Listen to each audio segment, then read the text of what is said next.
Meus irmãos, continuamos aqui nas obras da carne, fruto do Espírito. Por enquanto estamos na obra da carne e ainda estamos no versículo de número 20, no qual estamos agora nos chamados pecados sociais, os pecados que envolvem a comunidade, tanto as práticas no mundo, no qual o local que a igreja está plantada, ou que a igreja está surgindo, se levantando naquele momento, ou às vezes ainda flertando com práticas os cristãos, porque eles estão em momento de transição de maneira de viver. E aí nós já falamos sobre prostituição, impureza, lascívia, idolatria, feitiçaria, inimizades, porfias, e agora, por sua vez, nós vamos para ciúmes, mas não só ciúmes hoje. A gente também vai falar sobre inveja, que é a primeira palavra do versículo número 21, mas elas têm uma relação, por isso que a gente vai falar das duas hoje, né? E aí, essa palavra selos e fitonos, que elas são traduzidas por ciúmes e a outra inveja. Nós colocamos aí algumas traduções, né? Na área, zelos, ela é traduzida por ciúmes, Almeida, revista e corrigida, emulações, e a CKW, ela, rivalidades, assim é traduzida. Mas a área, nós colocamos aí invejas. Claro que também tem outras traduções, além da área, como a Bíblia de Jerusalém, a linguagem de hoje, a Bíblia Viva, todas elas também traduzem ciúmes. A maioria das Bíblias traduz por ciúmes, zelos e fitonos, bem propagado, invejas, né? Mas antes de entrar no estudo da mesma, temos que falar algo semelhante que foi dito no estudo passado, em relação ao porquê das análises do uso da palavra no grego clássico, do uso da palavra no Antigo Testamento grego, que é a Septuaginta, e até mesmo em livros apócrifos. Por quê? Eu gostaria que colocasse aí a foto de um livro que era chamado de Exegese e Suas Falácias, um livro do Donald Carson que muitos estudantes de teologia tiveram que ler, e é importante, até mesmo sem ser alguém que estuda teologia, estudar esse livro. Ele era chamado Exegese e Suas Falácias, mas por causa de colocar esse epíteto de falácias para quem faz exegese de textos, resolveram colocar o outro nome no mesmo livro. É o mesmo livro, só que mudaram o nome da sua tradução, colocaram os perigos da interpretação da Bíblia e uma ratoeirazinha. Por quê? Esse livro é muito bom, quem quiser comprar para ler, pode ler, que é muito bom, viu? Pode tirar e colocar outro slide. O que acontece? Existem alguns estudantes de teologia que, fascinados pelas línguas originais, eles passam muitas vezes a sacramentar o sentido de a palavra no texto. Eu vou dar só um uso para não perder tempo com isso, antes de entrar no estudo de hoje, que é o uso da palavra ágape, que vocês já viram, né, que dá um sentido que o ágape é o amor de Deus, incondicional, não é isso? E nós temos vários termos dados para amor no Novo Testamento. Nós temos o ágape, que tem esse sentido bonitinho e sacramentado que colocam. Temos o filéu, que é o amor dado para um amor de amizade, né, de amigo. E temos outros usos também no Novo Testamento que vai trazer um sentido diferente. Tem outros usos que não estão nem na Bíblia, mas eram utilizados no grego clássico, como stoike, que era o amor do pai para com o filho. Entendeu? Temos um amor eros, que é o amor do homem para com a mulher, da mulher para com o homem. Mas o ágape geralmente colocavam esse sentido. E aí, por que a leitura daquele livro é bom também? para tomar cuidado com essa questão de sacramentar o sentido de uma palavra, engessá-la, deixando de lado o contexto que pesa sobre esse sentido, ou até mesmo ordem de constituinte e outros elementos gramaticais no grego que vão dar o sentido contextual da palavra. Isso porque existe um texto no Novo Testamento que o apóstolo Paulo diz assim: Alexandre Latoeiro, tendo amado o presente século, e a palavra lá tem ágape. O cara está amando as coisas desse mundo, que mais praticam. Lembra de toda aquela porcaria que foi estudada em relação à prostituição, impureza, lascívia e essas paixões, essas promiscuidades que tem? Quando Paulo diz que está amando o presente século, é amando tudo isso, a prática mesmo mundana, com o amor de Deus, né? Então, o sentido da palavra ágape ali não é esse. O contexto está dizendo que ele amou, de fato, e o seu coração voltou-se para as coisas que não prestam, e não é que ele amou com o amor de Deus aquelas coisas. Então, nós não podemos sacramentar a palavra num sentido apenas, no uso nem no Novo Testamento, nem no Antigo. Por que eu estou falando isso agora? Por causa dos estudos passados, que tinham até sentidos positivos de alguns delas, e aqui é negativo, como a de hoje, que tem uma frequência muito maior, zelos, de coisa boa e não de coisa ruim. Então, a tradução de zelos, quando ocorre num bom sentido, né, nós temos Romanos 10, 2. Abra comigo em Romanos 10, 2.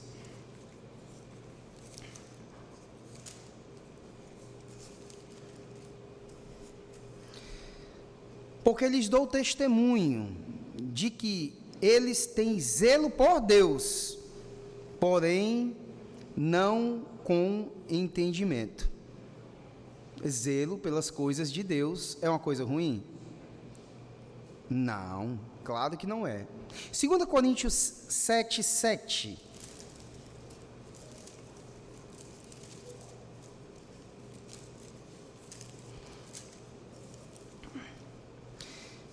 Quero que todos os homens sejam tais como também eu sou. No entanto, cada um tem de Deus o seu próprio dom. Um, na verdade, de um modo, outro de outro. É 2 Coríntios 2, 7. Eu errei, desculpa, meus irmãos. 2 Coríntios 2, 7, 7, quer dizer. 2 Coríntios 7, 7 diz: e não somente com a sua chegada, mas também pelo conforto que recebeu de vós, referindo-vos à vossa saudade, a vosso pranto, o vosso zelo por mim, aumentando assim meu regozijo. O zelo, aqui também, não coloquei esse sentido também da palavra zelos, é de cuidado, ou de guardar também. Então, aqui ele está falando do cuidado que eles tiveram por ele. O 7, 11 também, aqui vai mais à frente, nesse próprio capítulo, diz: porque quanto cuidado não produziu isto em vós mesmos, que, segundo Deus, foste conquistados. Que defesa, que indignação, que temor, que saudades, que zelo, que bendita. Em tudo destes prova que estáis inocentes neste assunto. Mais uma vez, num bom sentido. E ela aqui se repete 2 vezes no mesmo versículo, tanto no cuidado como no zelo. Mas por questão de tradução, eles colocaram, traduzido com 2 palavras diferentes no seu sentido. E nós temos também o 9:2 daqui do 2 Coríntios também. O 9:2, que é traduzido, porque bem reconheço a vossa presteza, da qual me glorio, junto aos macedônios, dizendo que a Acaia está preparada desde o ano passado, e o vosso zelo tem estimulado a muitíssimos. Filipenses, capítulo de número 3, versículo de número 6 também. Filipenses 3, versículo de número 6.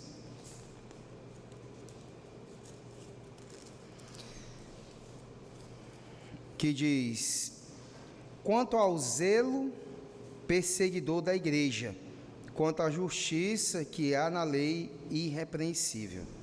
Zeloso, cuidadoso com a questão da lei, cuidadoso com a doutrina ali que ele seguia. Naquele momento ele acabava como perseguidor da igreja.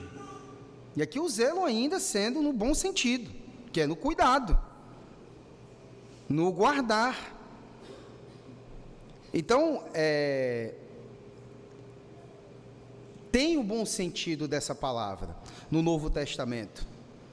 Ela também pode significar ansiedade em procurar a fé, ou seja, vontade grande de procurar a fé verdadeira, e daí por diante. E temos a palavra fitonos, que também nós vamos ver ela hoje, que é traduzida por invejas, em alguns casos até por ciúme também, ou como na linguagem de hoje, são invejosos. Estas palavras, embora separadas no trecho aqui que nós temos em Gálatas, separadas por versículos, que é uma coisa que foi criada séculos depois,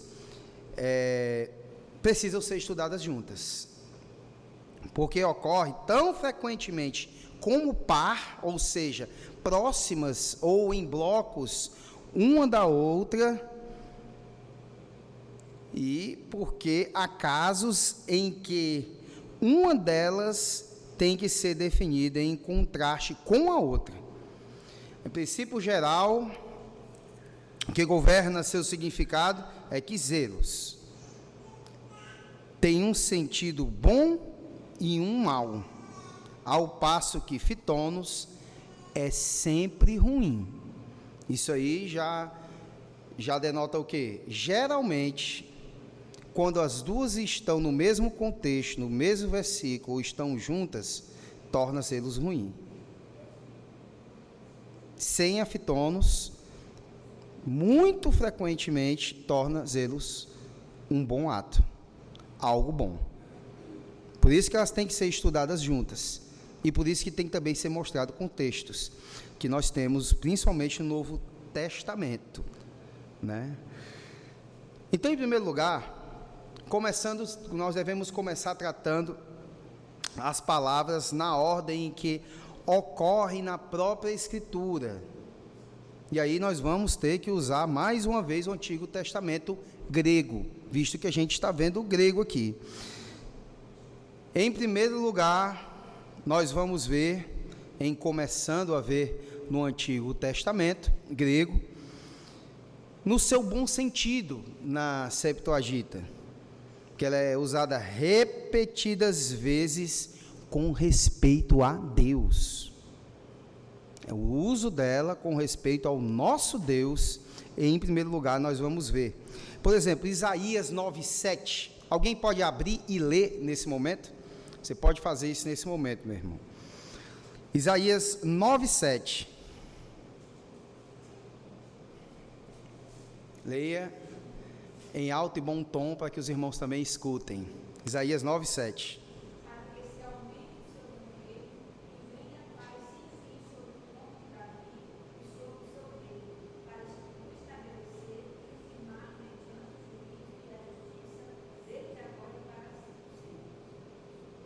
O zelo do Senhor dos Exércitos fará isso.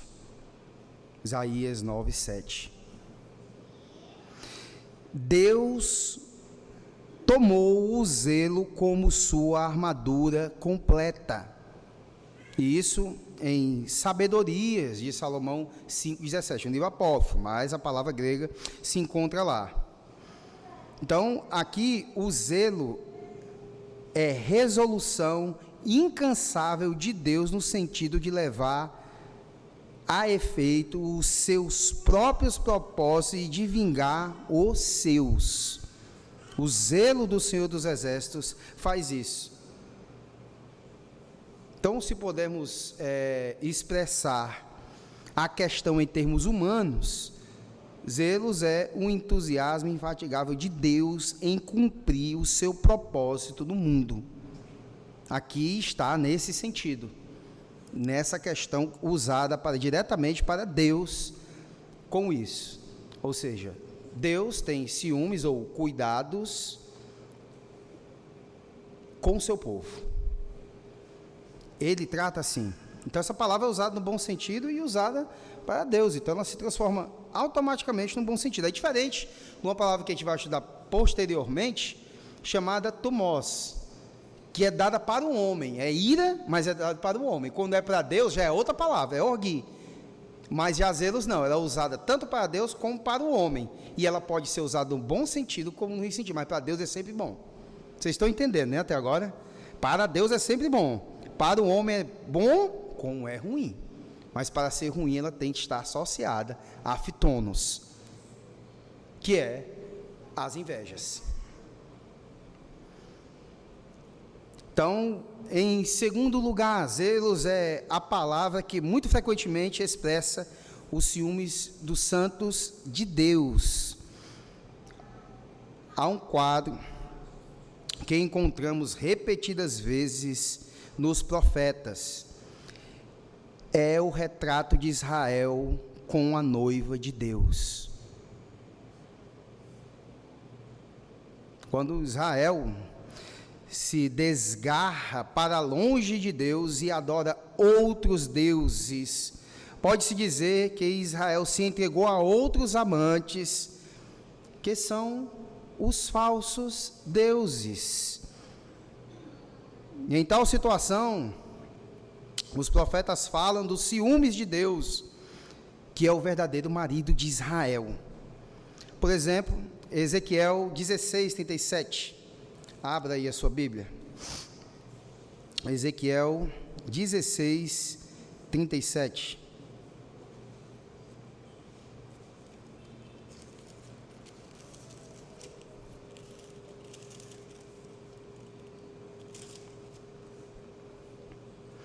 E eis que ajuntarei todos os teus amantes com os quais te deleitaste, como também todos os que amaste, com todos os que aborreceste. Ajuntá-lo-ei de todas as partes contra ti, e descobrirei as tuas vergonhas diante deles, para que todos os vejam. E aí o versículo 38 também, desse mesmo capítulo, diz: julgar-te-ei como são julgadas as adúlteras e as sanguinárias, e te farei vítima de furor e de ciúmes. E o 23, aqui também de Ezequiel, versículo 25.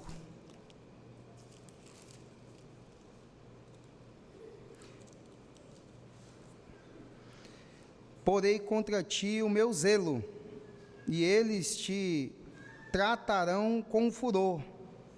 Cortar-te-ão o nariz e as orelhas, e o que restar cairá a espada.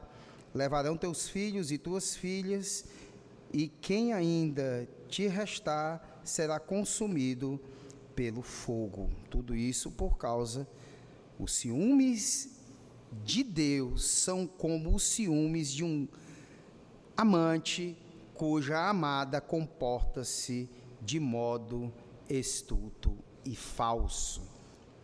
É usado também para com Deus no sentido de punição.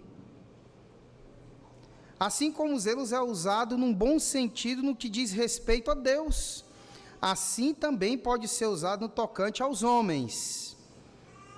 O salmista diz, por exemplo: o zelo da tua casa me consumiu. No Salmo 69, versículo de número 9. O zelo da tua casa tomou conta de mim, o cuidado por ela, o guardar ela. Esse sentimento o consumiu, coisa boa. O meu zelo, diz ele, me consome. Salmo de número 119, 139. Este zelo é a paixão por Deus que consome e estimula o homem. Esse zelo é o amor por Deus, ardente naquele momento. É um pico de paixão por Deus. É aquele momento de grande amor por Ele. Então, o zelo, nesse sentido aqui, ele é um sentido bom no Antigo Testamento para os homens. Mas, igualmente, no Antigo Testamento grego, zelos têm um mau sentido.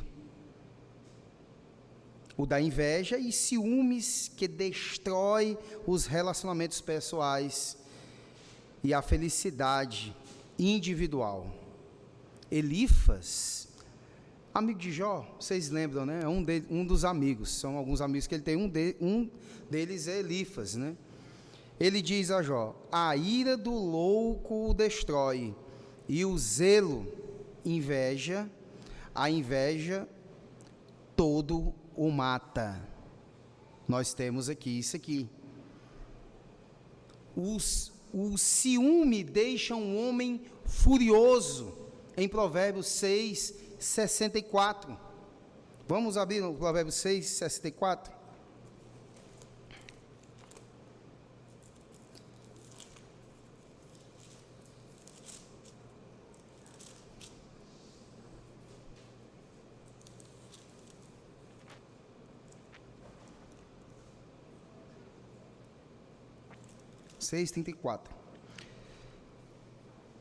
Diz: porque o ciúme excita o furor do marido, e não terá compaixão no dia da vingança.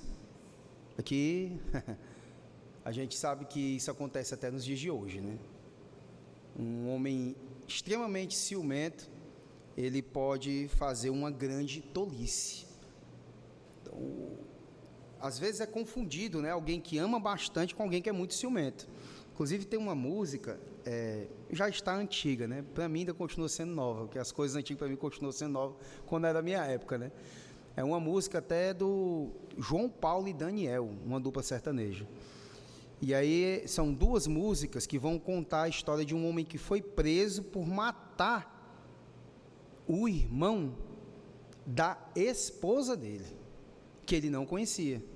Simplesmente ele chegou num bar, o cara deixou a carteira cair, e ele viu a foto da esposa dele na carteira desse cara, e com algumas conversas assim de amor, porque era para a irmã dele. E ele na mesma hora foi e matou o rapaz. Quando a moça chegou, a mulher dele, a história da música diz isso, né?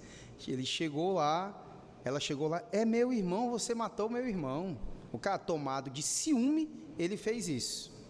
Assim como tem algumas pessoas que não fazem o ato na hora, mas tomado de ciúme, às vezes uma traição de fato, ele vai lá às vias e mata a esposa, mata a namorada, mata a noiva. Às vezes o relacionamento acaba e o sujeito não aceita e depois ele mata. Isso é uma realidade dos dias de hoje que temos aqui em Provérbios. A palavra de Deus sempre é mais atual do que o jornal que será lançado amanhã. Não tem jeito, sempre é assim.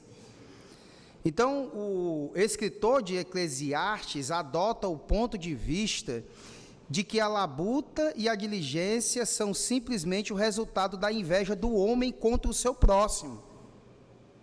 Eclesiastes 4:4. Isso aqui está ainda no Antigo Testamento, usa a palavra, viu?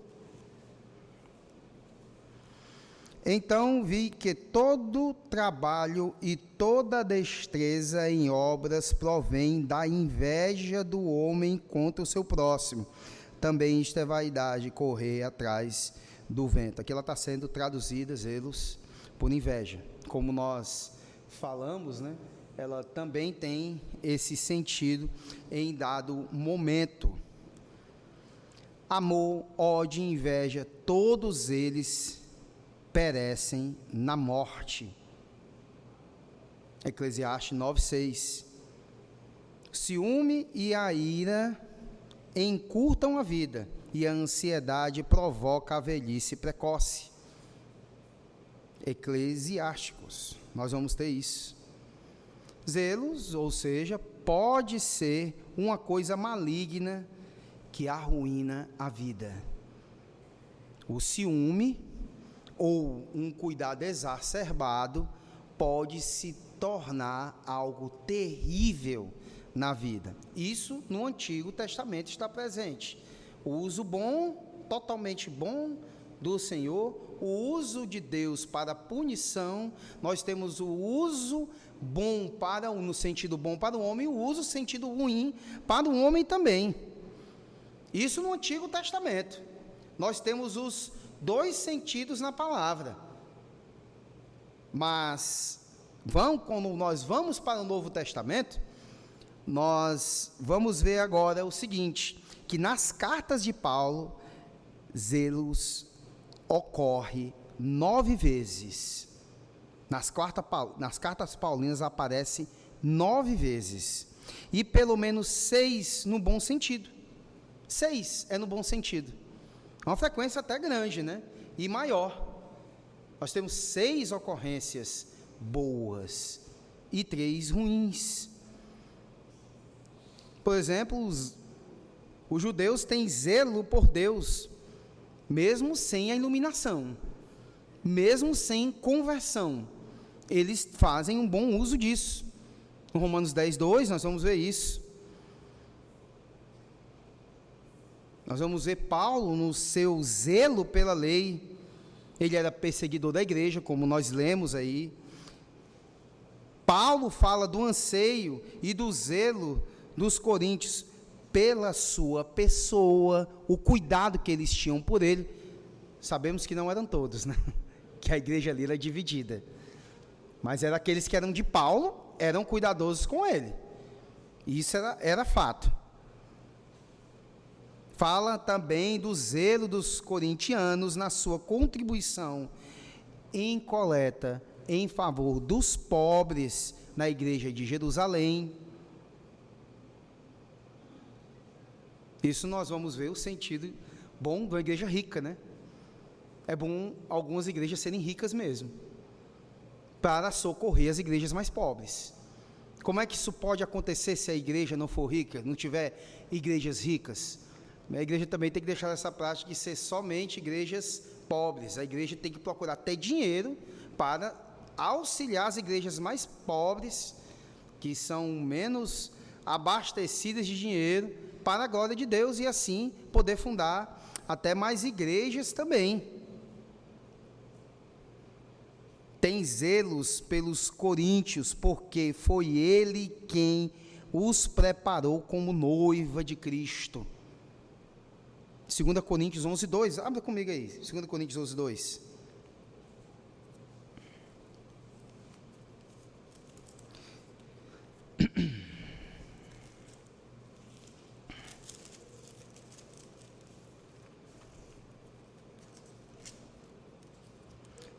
Porque zelo por vós com zelo de Deus, visto que vos tenho preparado para vos apresentar como virgem pura a um só esposo, que é Cristo. Aqui nesse versículo aqui dá para fazer uma pregação gigante, de mais uma hora. Primeiro, porque nós vamos ver aqui que o cuidado do apóstolo Paulo se assemelha ao cuidado de Deus, porque ele é instruído por Deus, porque ele conhece a Deus, porque ele é um apóstolo de Cristo, porque ele é chamado chalear de Deus, como diz no seu livro Epístolas na Prisão, Russell Shedd, que eles eram procuradores de Cristo. Então, agindo eles, era como se agisse Cristo, ali com o poder do Espírito Santo, que eles pregavam a palavra de Deus com todo o cuidado em guardar a noiva de Cristo. O apóstolo Paulo faz aqui, o uso dele aqui, o zelo de Deus. Nós temos aqui a aparição dessa palavra nessa potência aqui. Então ele vai dizer que preparou como virgem pura a um só esposo, que é Cristo. Aqui também vai contra a idolatria, qualquer que seja ela, né? O texto. Mas note que ele preparou ela, a igreja, dessa forma, porque ele foi com zelo, o mesmo selos, que tem no Antigo Testamento, no sentido bom de Deus. Aqui está sendo usado no bom sentido, muito bom sentido, essa palavra. Só que, por outro lado, as contendas e os ciúmes são duas coisas das quais o cristão deve livrar-se, tendo em vista a proximidade da vinda de Cristo. Que essa proximidade da vinda de Cristo não se trata apenas da volta, da segunda vinda dele. Também temos que lembrar que nós temos um tempo de vida determinado que não é decidido nem por mim nem por você. Quer você seja uma pessoa que seja meia, assim, desprendida de tantos cuidados ou não, quer seja na área da saúde ou da segurança, o tempo de vida seu é determinado por Deus. O meu tempo de vida e o seu é determinado por Deus. Então, essa volta de Cristo, que não, vamos esperar, calma aí. Aí, é o quanto mais cedo possível nós devemos agir de acordo com as instruções da palavra de Deus. Então, Romanos 13, vamos lá para Romanos 13.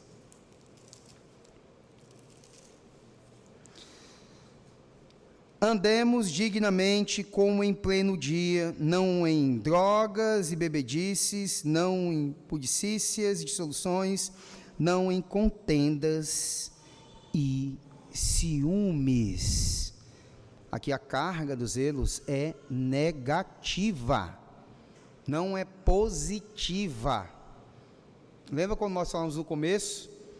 Quando deve se considerar essa palavra negativa, ou como é a carga dela? Quando vamos dizer que zelos é algo bom ou ruim? Aqui é ruim, inevitavelmente. Que aqui nós temos a citação de várias coisas ruins: orgias e bebedices, impudicícia de dissoluções, contendas e ciúmes. Ela está ligada à contenda. Então aqui nós temos esse uso negativo nesse momento. Então, os ciúmes e as contendas são a prova de que os coríntios ainda estão sob o domínio dos baixos instintos da sua natureza. Lá em 1 Coríntios 3,3. Vamos lá para Coríntios 3,3. 1 Coríntios 3,3. Temos mais uma vez o uso dessa palavra de forma negativa. Porquanto, havendo entre vós ciúmes e contendas, olha aí, ela está ligada a isso. Não é assim que sois carnais e andais segundo o homem, ou segundo a humanidade caída, ou segundo a corrupção restante. E aqui zelos tem mais uma vez o seu uso negativo também. 2 Coríntios 12, 20. Vamos lá para 2 Coríntios 12, 20.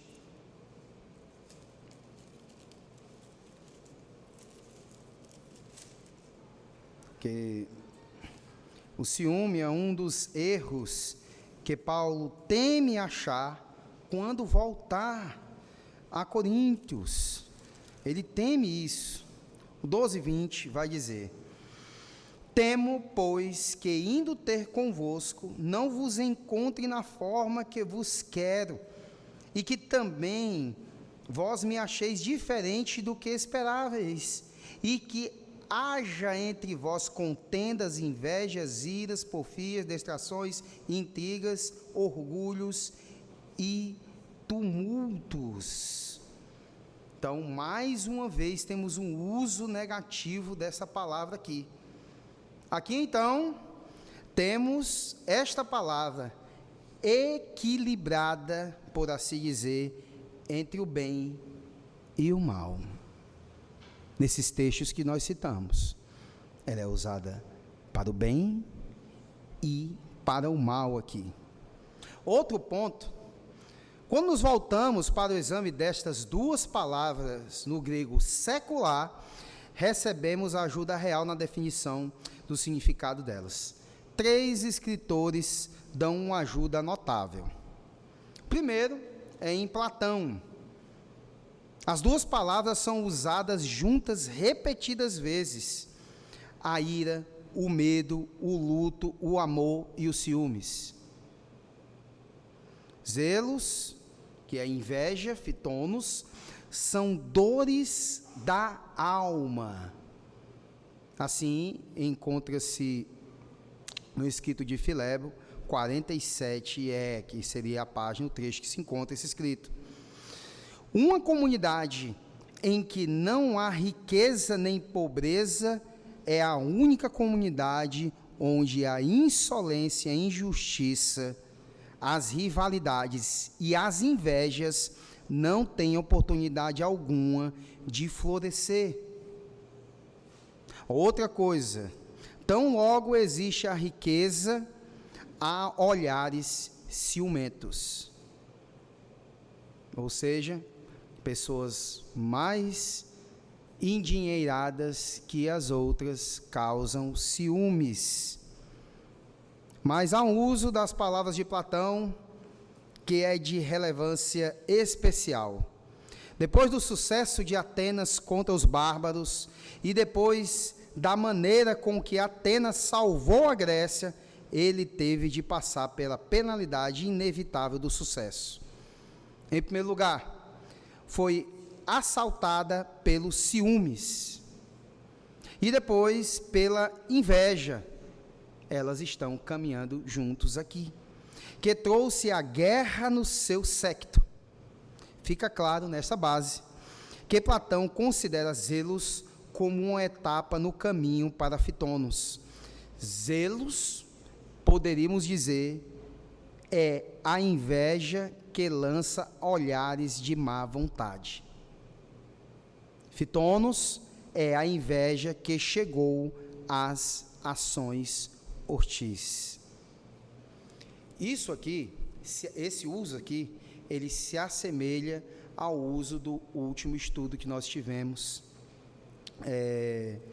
que em Gálatas 5:20, nós vimos inimizades e porfias.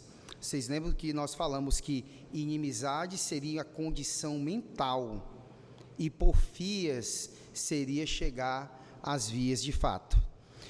Inimizade seria uma condição mental de você odiar, ter raiva do irmão ou ter raiva de alguém só no imaginário, mas nunca você deu à luz a essa briga de fato. Então, aqui se assemelha, no entendimento de Platão, se assemelha dessa forma. Uma vem antes da outra. Uma é mais condição mental e a outra é ir às vias. E nós temos casos disso frequentemente no uso no grego. E aqui mesmo, nas obras da carne, nós temos isso. É como nós vimos lá, prostituição, impureza, lascívia.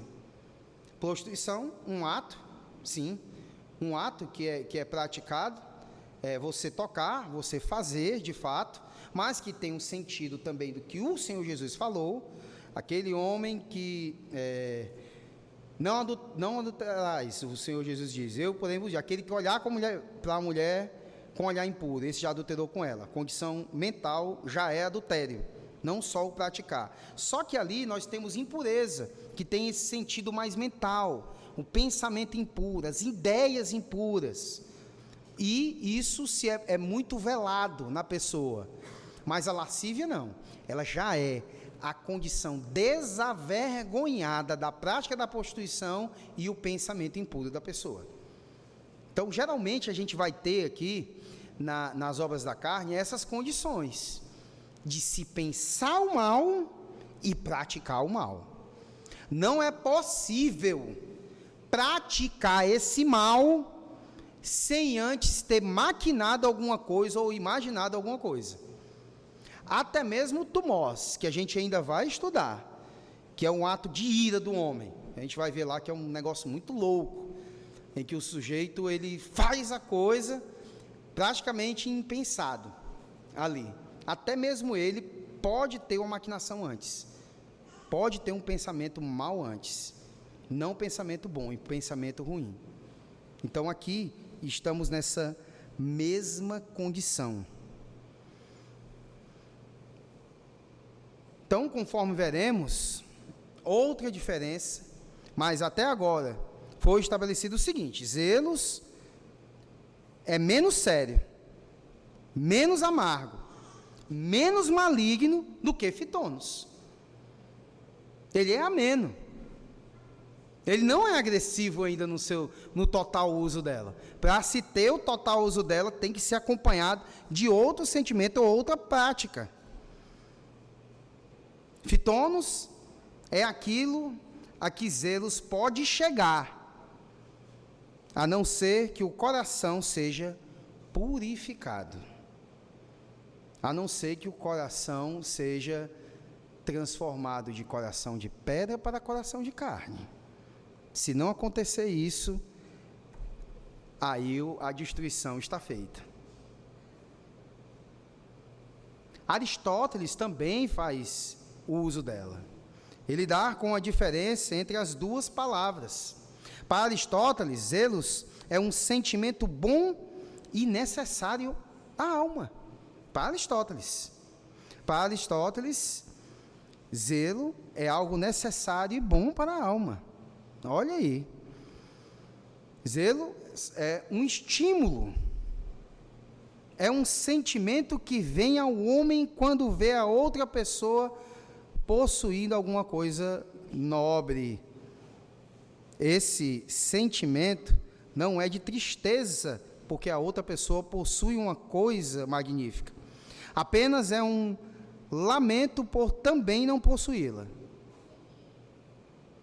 Ele aqui está classificando como uma coisa boa, aqui o uso dela. É uma virtude e uma característica do homem virtuoso isso. Não há nela má vontade, mas há um incentivo para a ambição nobre no sentido de obter uma virtude que foi vista de relance, mas não possuída. Por outro lado, fitonos, que nós temos aí o uso dela também, que é a inveja, é um tipo de dor diante da visão do sucesso.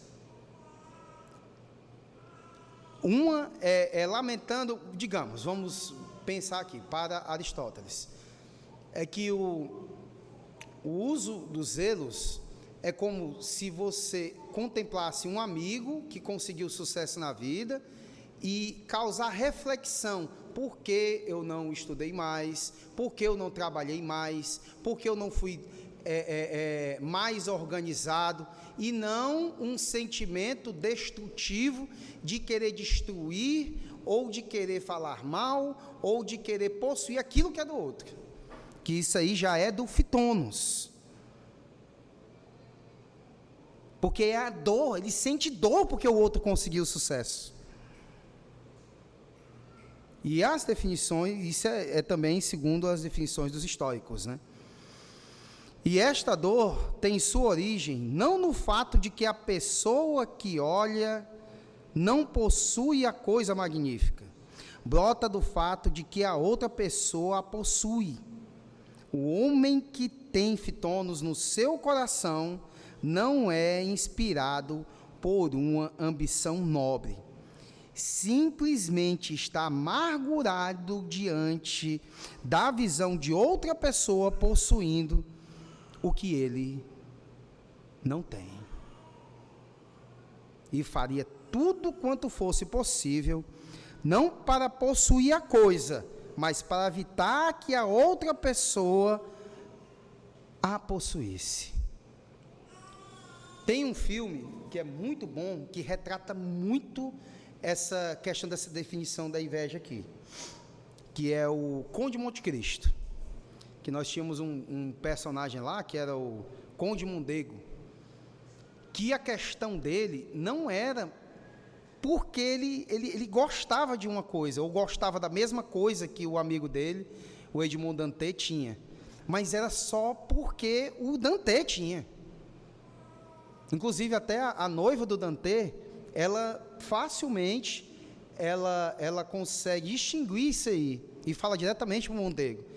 Não, eu lembro quando você ganhou um pônei, e o Dantes ganhou um apito. E você ficou indignado com a felicidade do Dantes por ter ganhado um apito, o apito, e você ganhando o pônei, você ficou com raiva da felicidade dele. E eu não estou aqui para ser o apito de ninguém. Ela falou até assim. Então, aquela prática de inveja ali daquele filme é exatamente essa definição.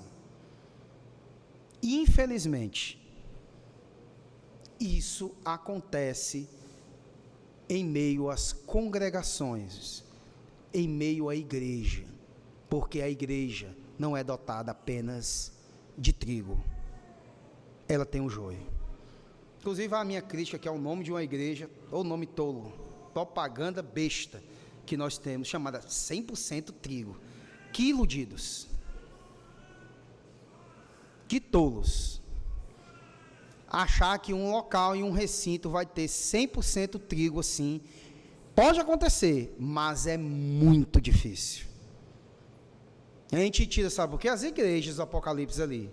Você vai para o capítulo 2 e 3 de Apocalipse, você vai ter só uma igreja que é totalmente elogiada. As demais é problema por cima de problema. E todas as igrejas na quais são endereçadas as cartas, as epístolas aqui, todas elas têm problemas. Porque se é escrita uma epístola, se é escrita uma carta, é porque tem problemas em vista. Viu? Tinha coisa que não era problema. Vai aí, se estiver filmando, tanto faz. Nós não temos questões de batismo de infantes, e nem temos a palavra dízimo no Novo Testamento, porque já era praticado e já era feito certo. Não tinha necessidade de tocar nesse assunto, visto que não era problema, nem para os que eram problemáticos. Nem para quem era problemático, nós não temos isso aí descrito no Novo Testamento, porque não era problema. Já era praticado por eles aquilo ali. Batizava infantes, e o dízimo era praticado ali, direto. Não tinha problema com isso aí. Não teve esse problema no Novo Testamento. Eles já praticavam. Eles tinham o Antigo Testamento no grego. Quem vinha convertido do povo já helênico ali, eles já conheciam o Novo Testamento. Alguns praticavam, alguns convertidos, circuncidados até, eles já praticavam, se converteram ao cristianismo e continuaram com a prática. Não houve descontinuidade nesse princípio, em nenhum momento.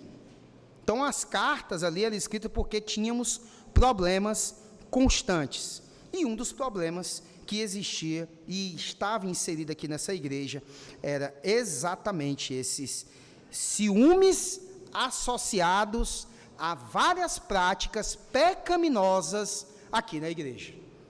E que ameaçava a igreja. Não é que a igreja, no seu todo, ela continuou com a prática do velho homem. Alguns ainda flertavam com ela e outros ainda estavam se desprendendo. E o conselho do apóstolo Paulo é que abandonassem esses sentimentos. Abandonassem tudo isso aqui. Então, nós podemos ver a diferença entre as duas emoções, conforme Plutarco, Aristóteles, que Plutarco também fala sobre isso. Falar nisso, que hora é essa, meus irmãos? A gente vai fazer o seguinte, vai continuar esse estudo no próximo domingo. Aliás, posso falar lá no outro, que a gente vai falar, no outro, que a gente vai falar mais sobre fitonos, já que está ligado às duas, que é importantíssimo falar sobre isso aqui, porque é o estado maligno mesmo, ela não é boa de jeito nenhum, ela não é boa considerada por filósofos, não é boa em nenhum escrito no Antigo Testamento, não é boa no Novo Testamento, ela não é boa na filosofia, ela não é boa em contratos no Antigo Testamento, muita coisa a gente vai ver. Pensei eu que ia terminar os dois hoje juntos, mas não deu. Então a gente vai exclusivamente fitonos no próximo estudo, viu, meus irmãos?